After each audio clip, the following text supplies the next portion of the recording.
السلام عليكم ورحمة الله وبركاته. أصحابتي qiimaha iyo qadarinta mudane waan idin wada salaamay meel kasta adduunka kaga nooshihiin kusoo dhawaada Muqdisho Cooking. maanta waxaan rabaa insha Allah hadii la yiraahdo in aan inoo sameeyo boorashkaas ayaan insha Allah hadii la yiraahdo inaan la qaybsado oo laga dhigan karo quraac, casho iyo afro intaba laga dhigan karo. waana boorash nafaqaysan oo healthy ah. marka insha Allah hadii la yiraahdo digsigan waxa igu jira waxa weeyaan waa boorash. madiibadan yar waxa igu jira 2 malqacdood oo daqiiq ah. madiibadan yar kale waxa igu jira waa sonkor. madiibadan kale waxa igu jira waa sinjibiil. caag halka yar waxa igu jira waa biyo. halkan waxa igu jira waa litir caano ah. marka waxaan doonayaa in aan isku wada dardaro hadii la yiraahdo. halkan digsi baa yaala, digsiga ayaan iminka dabka saaray. insha Allah waxaan sameynayaa waan isku wada dardarayaa hadaba.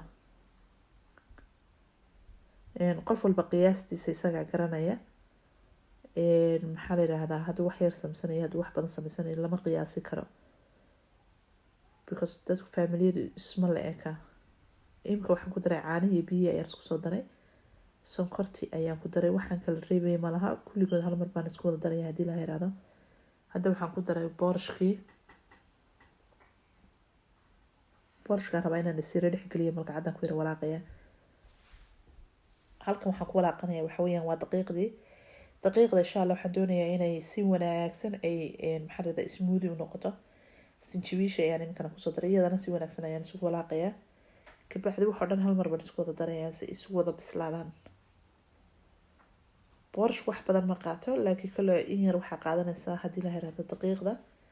marka waan isku soo karinayaa. boorashkan waa weyn hadda aragtidiisa, laakiin marka uu karkaro caanaha iyo biyuhu ay dhex galaan wuxuu noqonayaa aad ayuu maxaa la yiraahdaa uu smoothie u noqonayaa.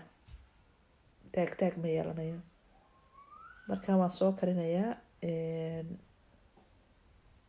kulley waxaan rabaa inaan inta badan aan ka jarjaro cajalada, way sababtaa inay dheeraato ma rabo. waxaan rabaa maxaa la yiraahdaa in yar koobano la daawan karo insha Allah ay noqoto. imkana uu soo bislaaday. waan soo karinayay cabaar baan soo kariyay, wuu soo bislaaday. wuu bisliyay imka waan ka dhigayaa insha Allah hadii la yiraahdo. waxaan ku shubayaa madiibada. waxaan imka ku soo daray waxa weeyaan waa butter. madiibada ku soo shubay waxaan ku daray waa butter. butterkaasaan rabaa xoogaa inaan ku yara walaaqo ku dhalaalo. kabacdi madiibadahan ku soo shubay insha Allah. hadda halkan waxa igu diyaarsan waxa weeyaan wixii aan dusha ka saari lahaa lagu cuni lahaa. kan waa canab.